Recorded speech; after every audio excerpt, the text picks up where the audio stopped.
Buenas noches, bienvenidos a Escuela Peruana de Derecho Constitucional.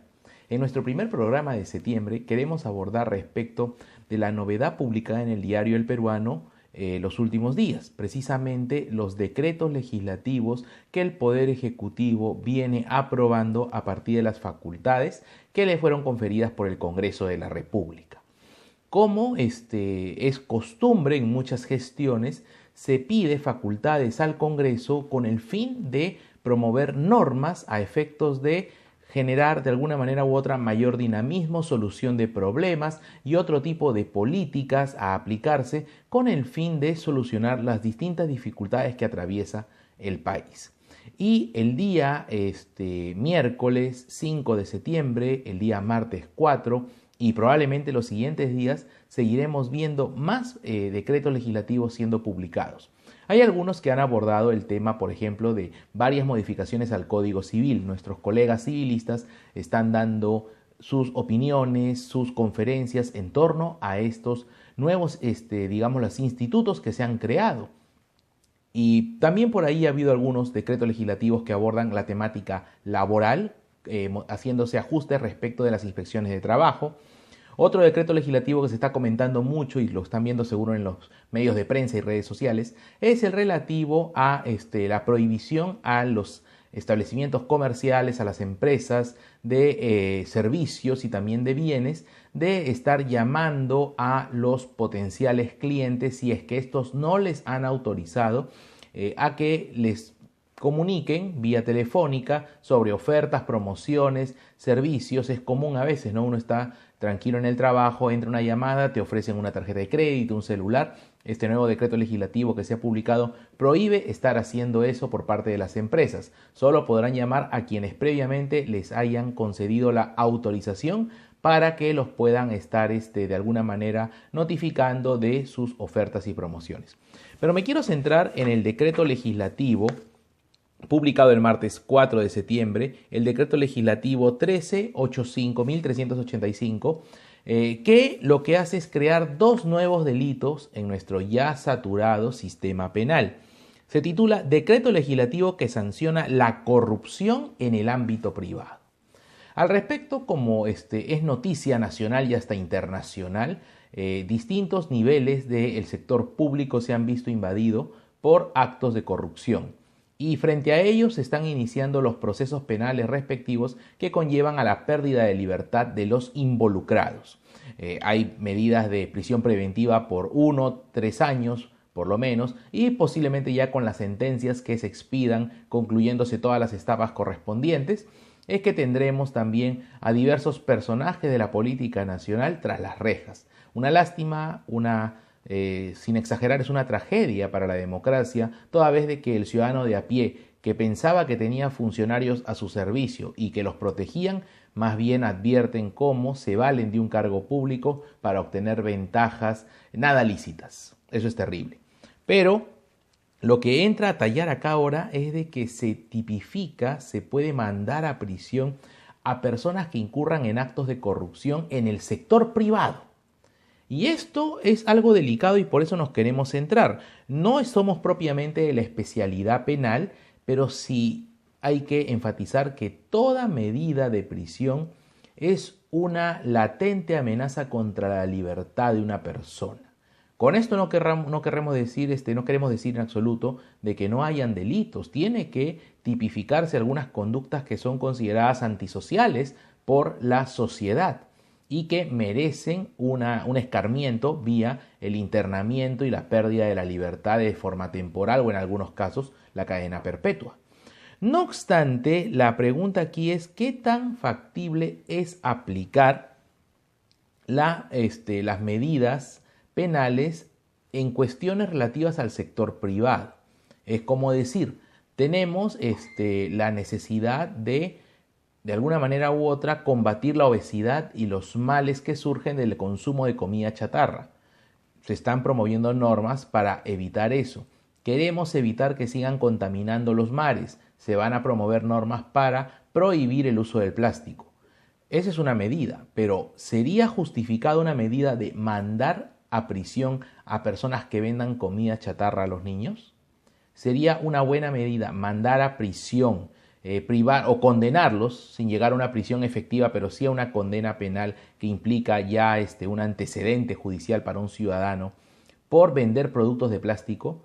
Mucho cuidado. Si bien es cierto, el hombre es libre, la mujer es libre, la persona se desenvuelve en la sociedad en libertad, las medidas penales tienen que ser adecuadamente reflexionadas, toda vez de que éstas finalmente pueden atacar lo más preciado para un ser humano, que es su libertad. Y una vez más, no con esto hacemos una campaña a fin de que no existan delitos, tienen que haber, pero ¿qué tan eficiente es penalizar ciertas conductas? Y para ello hay que partir de la definición de corrupción. ¿Qué entendemos por corrupción en el sentido semántico? El diccionario de la Real Academia Española lo define de la siguiente forma: es la práctica consistente en la utilización de las funciones y medios de aquellos en un provecho económico o de otra índole de sus gestores. Así define la corrupción el diccionario de la Real Academia Española.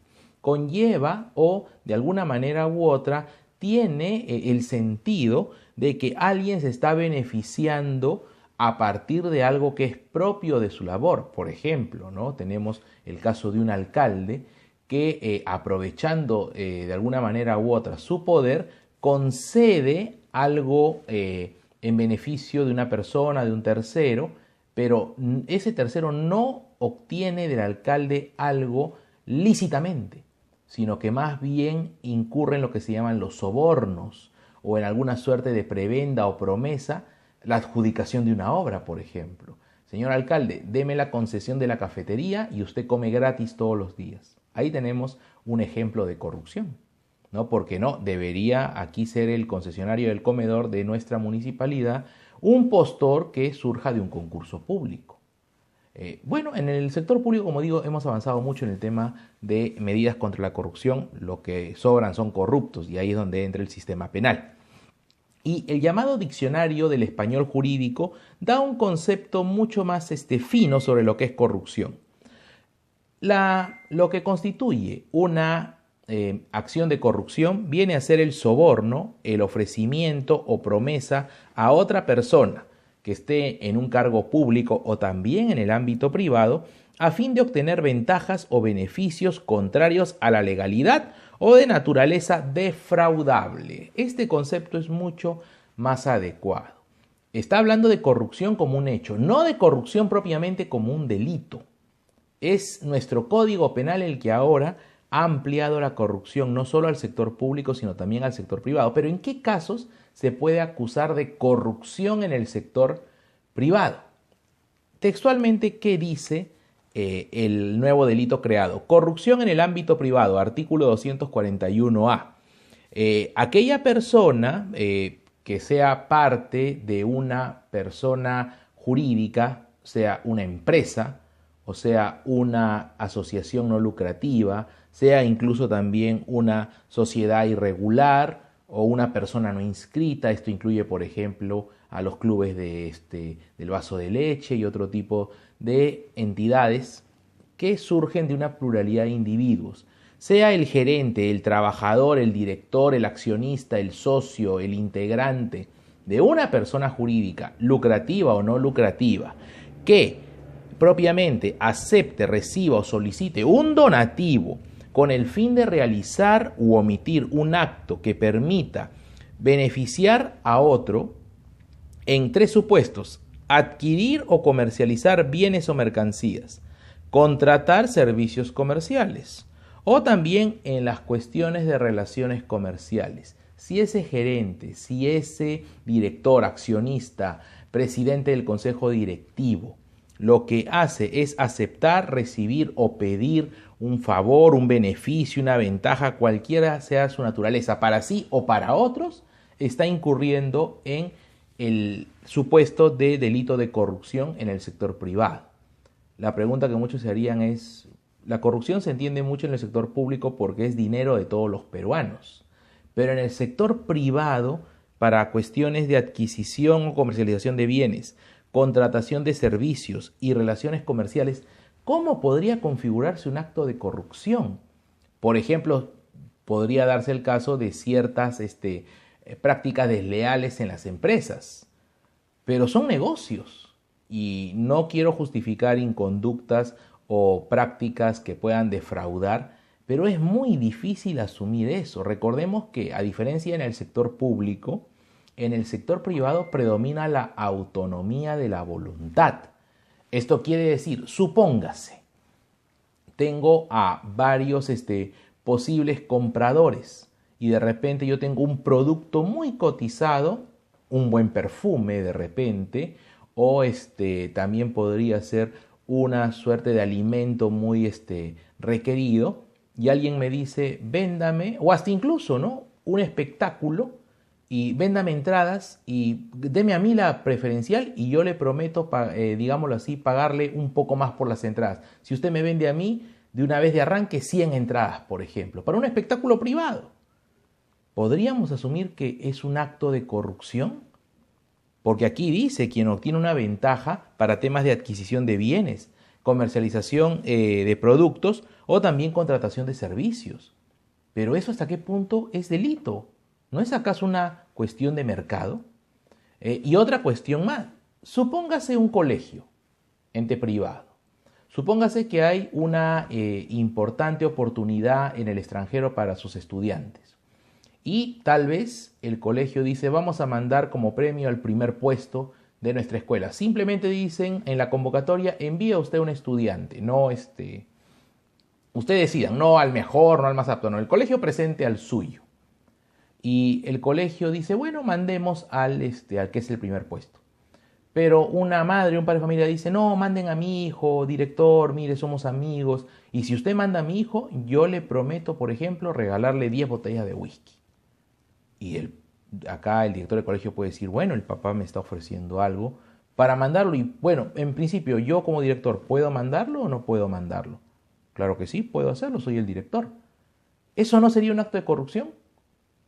Bueno, sí, bajo la definición que hemos dado, conceptualmente es corrupción, pero será delito, de acuerdo a este decreto legislativo, no encajaría, porque aquí no se habla de ninguna cuestión de adquisición de bienes o contratación de servicios, pero está el hecho.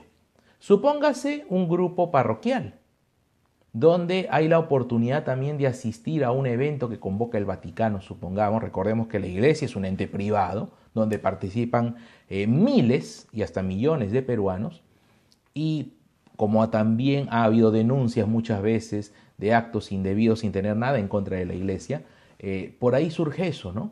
El padre dice, ustedes que siempre paran aquí, los voy a mandar y son mis amigos, me han incluso sabido ayudar, de repente usted, hermano, me ha permitido incluso compartir alimentos, me ha dado usted comida cuando yo he necesitado, lo voy a mandar a usted a este evento. Pero alguien se presenta y dice, no, ¿qué padre? ¿Por qué le invita a un almuerzo? Usted lo manda, usted se está corrompiendo, vendiéndose usted por un plato de comida. ¿No sería un acto de corrupción? Conceptualmente sí, pero de acuerdo al decreto legislativo, ¿será un delito? No lo es. Entonces, ¿qué tan eficiente esto del delito creado de corrupción en el ámbito privado va a ser aplicable? Ese es uno de los supuestos. Como hemos dicho, lo que viene a ser quien acepta y también, por supuesto, quien da. Tanto en nuestro ejemplo que hemos venido dando a nivel de una empresa. El director va a ser condenado de una empresa o el accionista de advertirse eso, ¿no? Véndame entradas y yo le pago un extra, que es una suerte ahí también de favor, beneficio, ventaja económica.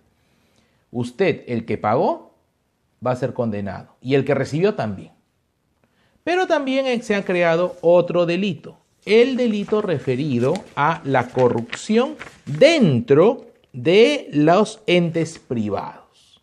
Una cosa es la corrupción en el ámbito privado, artículo 241A, y la otra es corrupción al interior del propio ente, el 241B. ¿Cuál es la diferencia entre uno y el otro? Que en el primero puede haber un asunto que involucre a una pluralidad de agentes, pero que corresponde solo a la adquisición de bienes, contratación de servicios o comercialización de productos. Mientras que en el segundo delito, aquí lo que ocurre es ofrecer una ventaja, un beneficio o pedirlo también, directa o indirectamente, para realizar u omitir un acto en perjuicio de la persona jurídica, que afecte a la asociación, que afecte a la fundación, que afecte a la empresa, que afecte a la sociedad, que afecte a un comité, por ejemplo, de mujeres que hacen una labor social, que afecte incluso también a la iglesia, porque es sector privado. Entonces, si se descubre eso, que el director, el gerente, el accionista recibió algo para, digámoslo así, que determinó un daño a la empresa, eso también cae en un supuesto de corrupción. La pregunta vendría, ¿solo se le va a sancionar por corrupción? ¿Y qué tal si eso generó un perjuicio económico serio? Pérdidas, disminución del patrimonio, entre otros. ¿Cómo queda esa figura penal de los otros delitos? Recordemos que podría generar cierta controversia al momento de efectuarse el análisis del caso. Entonces, desde mi perspectiva, este decreto legislativo ha sido aprobado creando dos delitos, pero no queda muy bien diferenciada la posibilidad o la viabilidad de ser aplicados realmente. Si yo voy a crear un delito y este no va a poder ser en los hechos de alguna manera u otra aplicado al detectarse, ¿cuál es la razón de ser de haber creado más delitos de nuestro ya saturado Código Penal, que tiene, como decimos en el argot jurídico, muchos parches? ¿No? Se creó delito también como el feminicidio ante la creciente y despiadada violencia hacia la mujer. No decimos que esté mal, al contrario, resaltamos la necesidad de luchar. Pero muchos de estos aspectos se pueden solucionar con la cultura, con la adecuada instrucción y con los valores. No andar penalizando todo para que la gente ande asustada. Entonces, en ese aspecto sí enfatizamos la importancia de estos decretos, de este decreto legislativo, en general de todos los que están publicando, pero este que ha creado los delitos podría también llamar a el debate y la discusión dentro del seno de los penalistas, que amablemente nos podrían participar sus conclusiones, para ver si nuestra opinión está conforme con el criterio que estamos asumiendo, o por el contrario, el criterio que brindamos no está considerado dentro de sus perspectivas, pero esa es la comunidad jurídica, tiene que haber debate, polémica, para producir mejores normas. Bien, ese sería nuestro análisis. No queremos dejarlo sin mencionar, especialmente en este programa, el Club de la Mama del Callao, que nos ha hecho llegar este bello obsequio. Es una organización precisamente no inscrita, pero es una organización de mujeres que sale adelante aquí en nuestro primer puerto, todas ellas tocadas por la situación del cáncer de mama, pero que no se amilanan como debe ser ante una enfermedad. Al contrario, hay una oportunidad. Se necesita más apoyo, por supuesto, porque la enfermedad, sea como sea, nos genera un perjuicio, una desmejora, hasta incluso una suerte de, a veces, digámoslo, limitación económica. Pero, aún así, con los problemas y la adversidad se sale adelante. Y qué mejor con el trabajo. Vean esta preciosa obra que nos han sabido hacer llegar por intermedio de una de sus promotoras, y los invitamos también, si cualquier cosa nos pueden mandar un correo si están interesados en adquirir una de estas bellas artesanías hechas por mujeres que salen adelante con dignidad con su trabajo. Y recordemos que estamos en la semana de la colecta de la Liga Peruana contra el Cáncer, así que todos a cooperar, todos solidariamente, aportemos aunque sea poco, pero para generar conciencia de que solo el apoyo solidario de nuestros compatriotas y toda persona, pública o privada, puede ayudar a remediar y hacer frente a este mal. Y una vez más, gracias a nuestro auspiciador, el Chifa Internacional, el mejor chifa de Lima, en mi humilde opinión. República de Panamá 5915, en Miraflores, disfrutar la deliciosa comida cantonesa. Nos vemos y hasta una próxima edición. Gracias.